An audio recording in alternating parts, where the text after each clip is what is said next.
So let's play around a little bit with modulation, modulating the modulation, and using LFOs.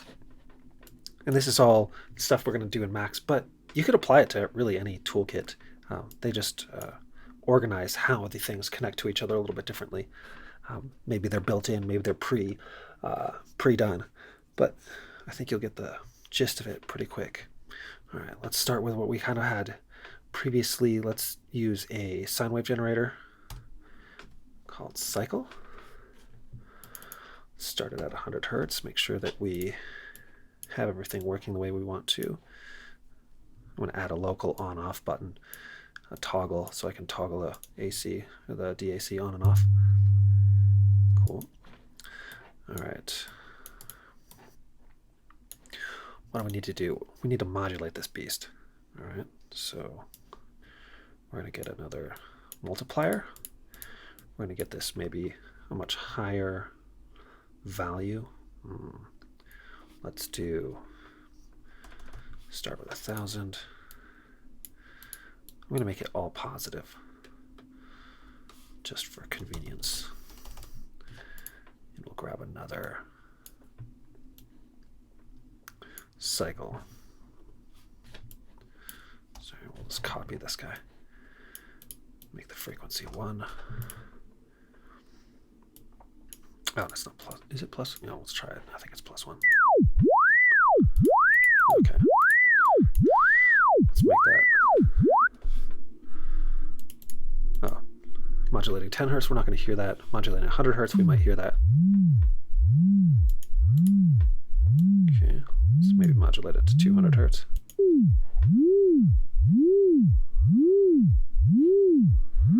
Oh, okay, that's getting there. Now let's modulate this guy to be a different frequency. Let's get this guy to be 200 hertz modulating. Oh, there we go. And then let's modulate the modulator. This time we'll use a low frequency to modulate the amount. Oh, I need to multiply it here.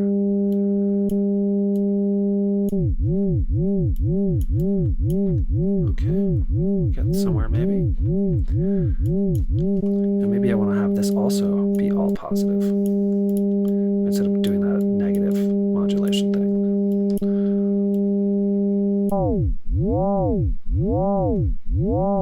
Okay, getting somewhere. Maybe I don't want it to go up so high.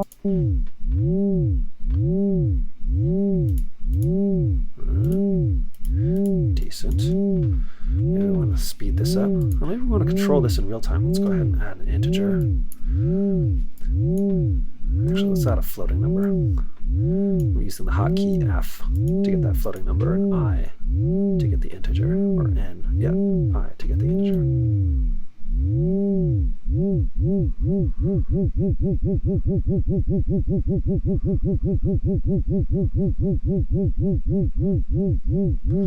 Nice. And simultaneously, maybe we want to modulate the amplitude along with the frequency. So let's do what's our amplitude now? 0.25. Let's do that.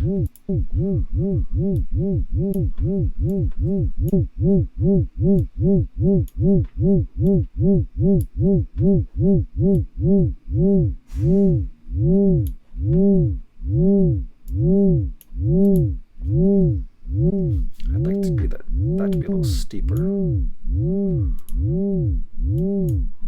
We'll square it, multiply it by itself. Sorry, I'm zoomed in enough that some of these spots are hard to hit. And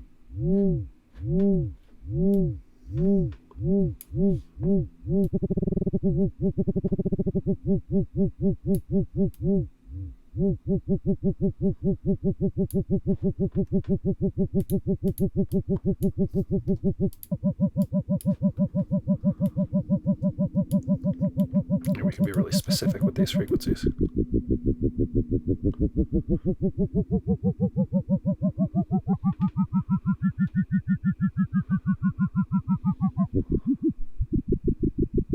At the lower frequencies, you get this really like marbly, guttural kind of sound. When you match frequencies, you get a certain kind of tone quality. And if the frequencies are like, what is it? Integer multiples. So my carrier frequency is 100 hertz. So if I keep to frequencies that are like integer multiples or like pretty simple fractions like 0.5 to 1, 2 to 1, these sorts of things. Let's do 50 hertz. Let's lock this. Let's do 50 hertz versus 100 hertz, 200 hertz, 400 hertz, 500 hertz. Now I can get naughty things where I get like, let's do 111 hertz, 222 hertz. Of course, my modulation is also altered here. I'm multiplying it by 100. That's getting my modulation index. This number is also significant. So let's put this back to something harmonic. Let's do 100. And then this guy, let's, instead of 100, let's do 200. So this kind of changes the width of the spectrum, which it might be interesting to look at the spectrum on this thing as we go. I'm going to, rather than use the amplitude envelope, I'm going to follow the spectrum without the envelope, the amplitude. Oh goodness, am I like covering up part of the stuff? I am probably. Let's move this away from my face for a second. You don't need to be like that in my face the whole time. Alright, let's make this modulation index a little more severe. Let's start making it not integer relationships with the carrier frequency. Let's make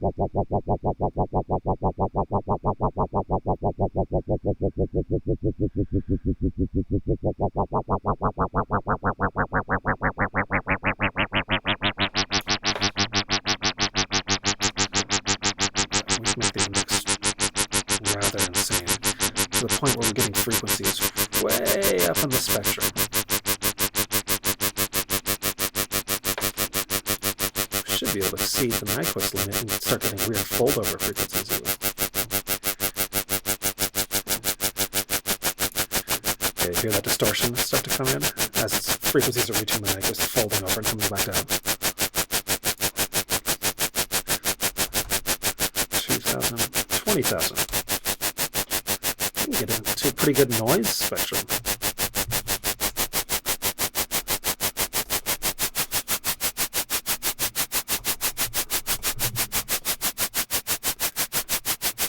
So the higher the modulation index, the wider the frequency, the more complex the spectrum, to the point where you can break it, get into like total noise. It's awesome. Let's get back closer to the bass frequencies we were in earlier. Let's do 150, 1.5 to 1 ratio.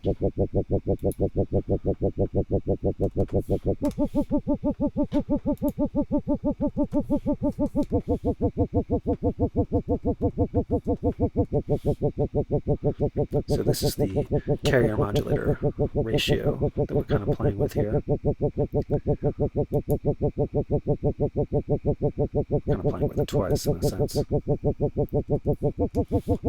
So this is all kind of neat and experimental. We can get weird noises. Love the weird noises. But how interesting are they?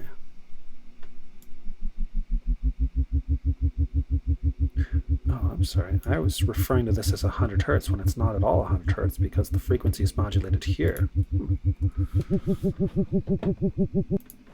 So what can we do this? What would make this interesting?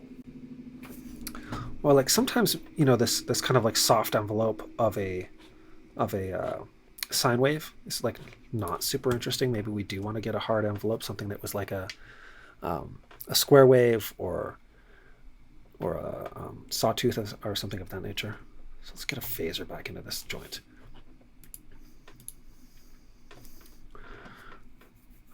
Let's see. We already did a tempo-based phaser yesterday, where we used the phaser to drive things in a regular pattern. We triggered we triggered the envelope yesterday. That's sort of cool. Maybe we want to trigger it another way. Maybe we want to trigger it, I don't know, with MIDI. That might be interesting. Because like synthesizers are cool and all, but playing them with your mouse is somewhat tedious. So I'm going to plug in a MIDI interface, and we'll go ahead and bring in some MIDI controls. So the MIDI controls I'm interested in are CTL in, and the other one I'm interested in is note in.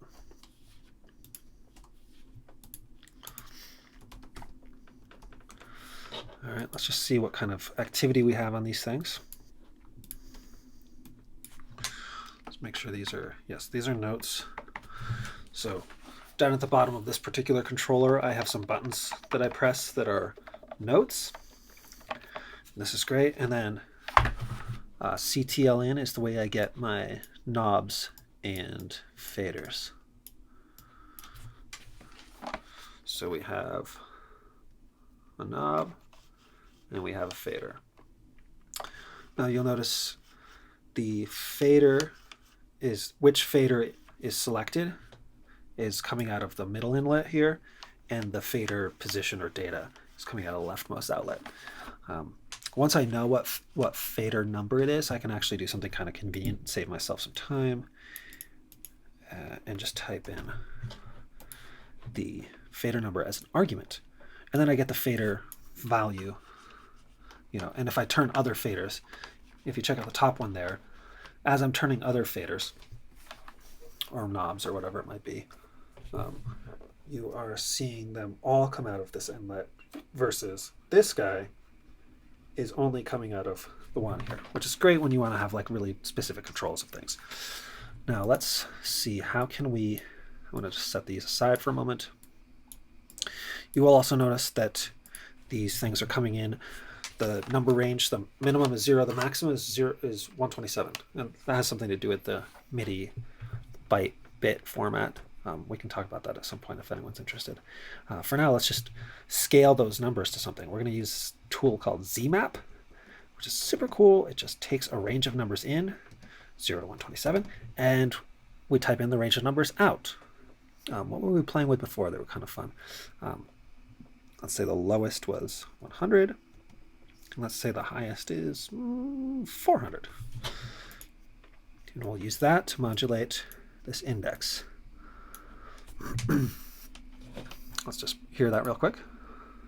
Block the patch. That was Command or Control E.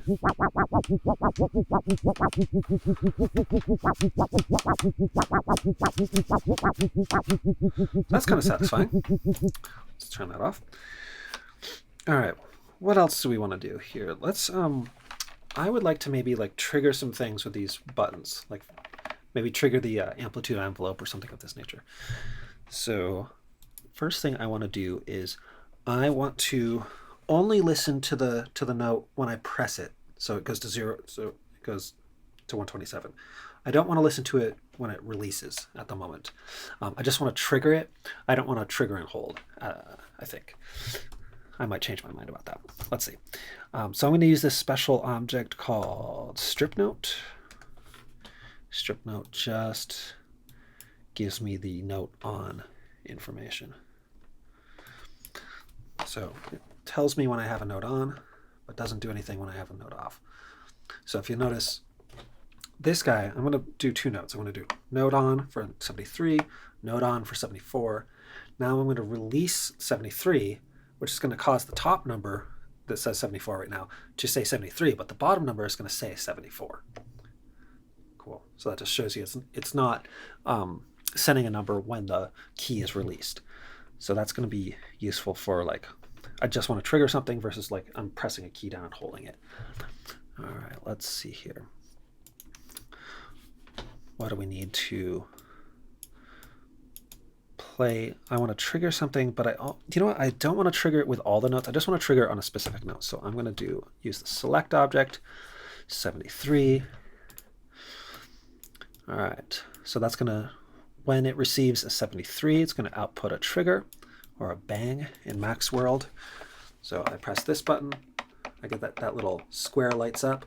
I press any of these other buttons, nothing happens. Cool. All right, so now I need to trigger, what is it I want to trigger, right? I would like to trigger, rather than having this automated, no, I do want to have it automated, that's cool. I want to add the envelope after the wobble. So we'll put it here. Keep it stereo, or not stereo, but both channels mono. And then of course I need to make myself a little envelope. And maybe I'm lazy today. Maybe I want to use an envelope that already exists. I believe there's an envelope tool called ADSR. And we generate it with a signal. Attack, decay, sustain, and release. All right. Attack. We're going to do pretty quick. Let's do 10 milliseconds. Decay will also decay pretty quickly. We're going to 0.5. And what else will we do? Release. Let's do a 50 millisecond release. Oh, and of course it's an ADSR. It's not an AR, and it's not going to trigger all the way through unless I have a key on and a key off. Yeah. Let's confirm that. Let's pretend we don't know anything. Start the envelope, finish the envelope. Cool. So there's two ways I could do this. One is I could have this thing trigger and like press and release instantaneously, or I could undo this work and make it so I press the release. I start the envelope when I press the key, and I continue the envelope when I release the key. For now, I'm going to pretend that I have no interest in holding the key down. Kind of like if I'm doing a percussion sample, like I want to hit the snare drum sample. I don't want to have to hold how long the snare drum is sounding. I just want to trigger it like I'm hitting a skin with a stick. So we're going to do a T trigger 0, 1.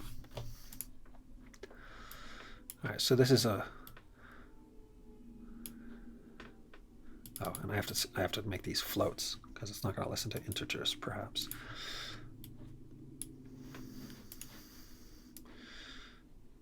Let's move the spectrum. We'll move the spectrum over here somewhere, and let's see. Do we want to let's make it so we can see this guy. Let's do a little scope. I'm just curious how that's going to look. All right, let's trigger this guy and see what we see.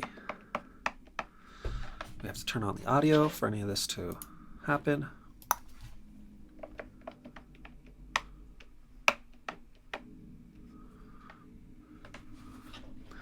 All right, nothing happening. Let's just make sure I have this ADSR envelope. What else do we have?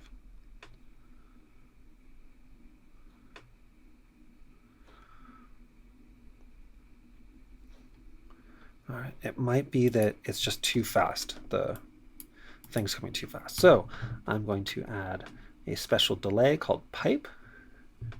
Let's see, our attack is 10, our decay is 10, so we need at least 20 milliseconds of delay before that 0 comes through. Let's see if we can trigger it that way.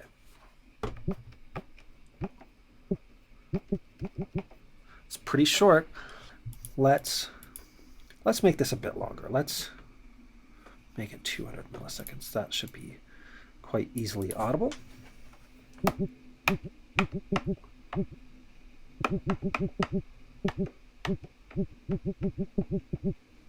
Nice.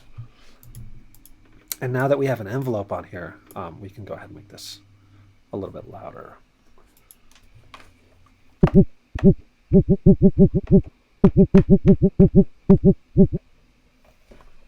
Sounds almost like it's clipping. That might be because let's see, is my attack 10 milliseconds? Is pretty good. Let's make this more like 30. And we'll make this 7. That definitely sounds like clipping to me. Let's bring this guy back down to some reasonable volume.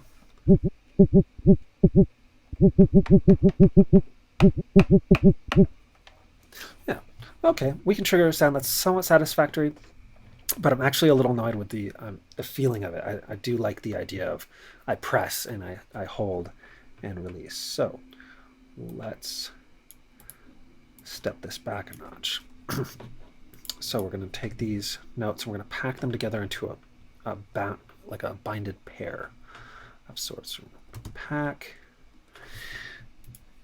and then I'm going to use this object route, and I'm going to listen to 73. So what this is going to give me is a 0 or a 127 only when I press the key associated with 73. So I press 74, nothing happens. I press 73, you see a 0 to 127. 0 to 127 is, again, that MIDI range of numbers, and this guy is expecting a 0 to 1. So I could just do divide by 127, which I think, you know what, I'm not going to do divide by 127. I'm going to use ZMAP a bit again, because that is super useful, specifically because if I want to set another high range, I can do so quickly. 0, 127, without having to do math. Not that math is bad or anything, it's just sometimes I want to make music quickly and not have my calculator open. Even those tools doing all the calculations for me.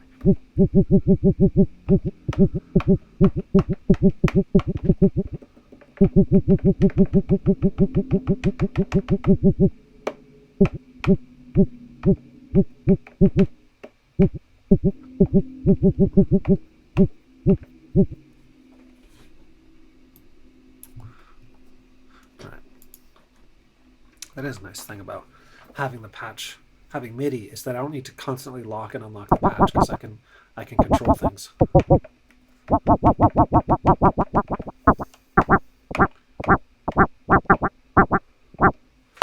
You know, and I think I want to control that other modulation. Let's see here. This is 78. So I'm going to copy this whole bunch of code. I think I'm going to resize this. I've got everything zoomed in so you can see it a little more clearly on video.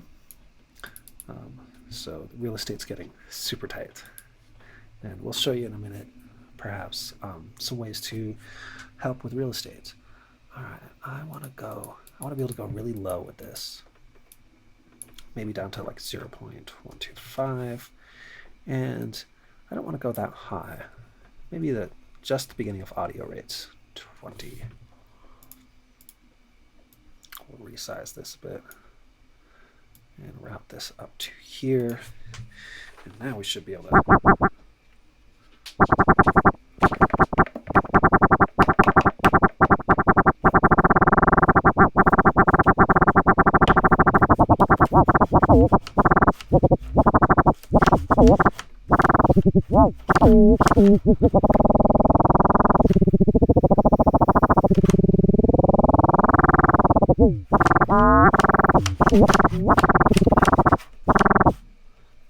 I think I want to be able to go even higher in my modulation frequency, because it's just starting to get exciting up in that 20 hertz.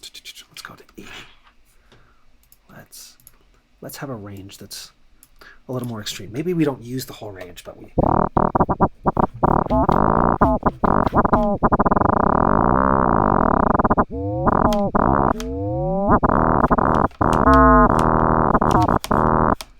Huh. Check that out. From here to here, it's very interesting. But then, like, from here to here, it's not. It doesn't change enough. It's like a linear curve, and I need something that's more exponential. Because from 0 to like 20, it's pretty, even though it's linear, like the amount of change in those steps is pretty severe. But from 20 to 80, the amount of change is only 4 times. So I want to keep that kind of 4 timesiness in the quality of the change. So instead of ZMAP, I'm going to use another cool little math function called MTOF. And this converts a MIDI note number to frequency, which is, we already kind of know, or if you don't already, it's cool. Like the piano keyboard is laid out in a linear sense of like one note follows the other, but if you actually look at the frequency value for each key, the relationship gets kind of logarithmic. All right, now this range of numbers will be too much for me.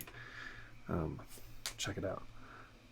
I mean, it goes from 8 to really high. So I am going to just, rather than do anything smart, I'm just going to just reduce that range by like a lot. Maybe by, I don't know, what is the top range there? Top range was something like 12,000. 12,000. So if I divide by 100, I get 12. No, I get 120. Ooh, that should do it. And I needed to use a decimal point so I don't get integer errors or like rounding. Here, check it out. If I don't use that decimal point, watch the numbers. 1, 2, 3, 4, 5, 6. That's cool, but I think it was the floating point numbers that were kind of the most interesting ones, the ones between the whole numbers. All right. Wow, wow, wow, wow, wow, wow, wow, wow, wow, wow, wow, wow, wow, wow, wow,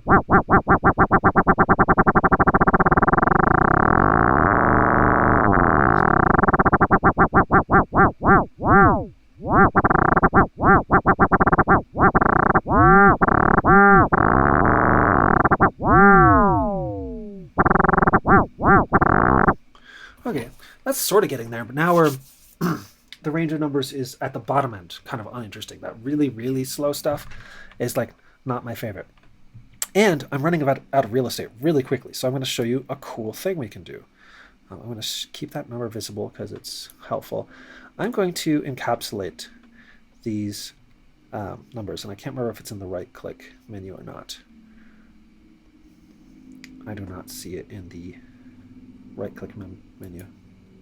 Grouping just makes it so I can do this cool stuff. Woo! I can spread them out, compress them kind of evenly. I'm just going to use a hotkey on this guy.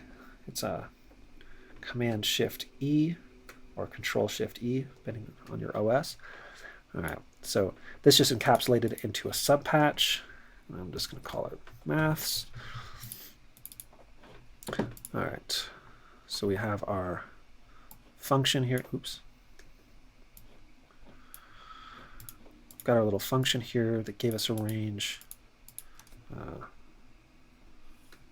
going to ungroup this because it's going to be distracting for that. So we got that range. Oh, I just realized I do want to, while I'm working on this little sub project here, I want to be able to see the numbers. Okay, I can use the fader to drive the input. Okay, so the high end, fine. I'm kind of satisfied with that. It's the low end that I'm like, blah. So let's just shift all this stuff up. Right? Shift it up. What was the low frequencies that were kind of interesting? I think it was like maybe 1 hertz, 2 hertz. Yeah. Let's start at 1 hertz.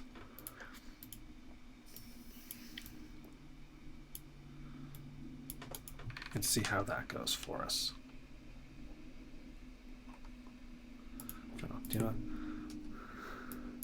I don't want to do the thing there. I want to keep the number at the very tail of the thing and do the 1 hertz there.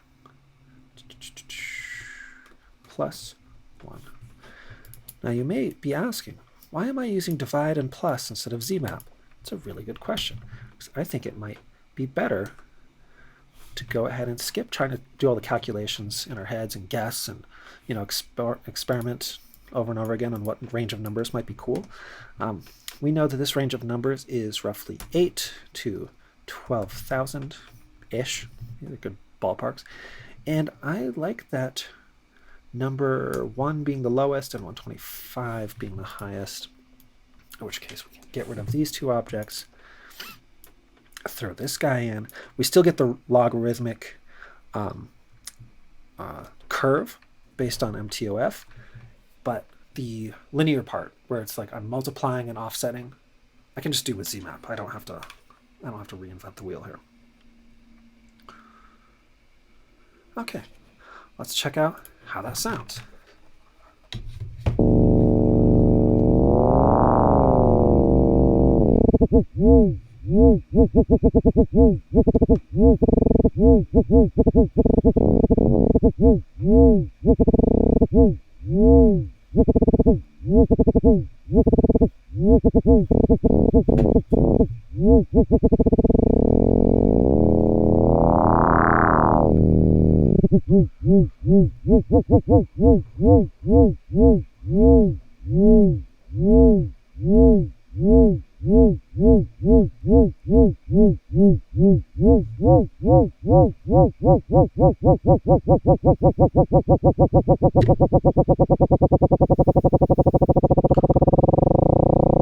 All right, that's reasonably satisfying. All right, I think we will hold there and move on for another day. All right, see you guys next time.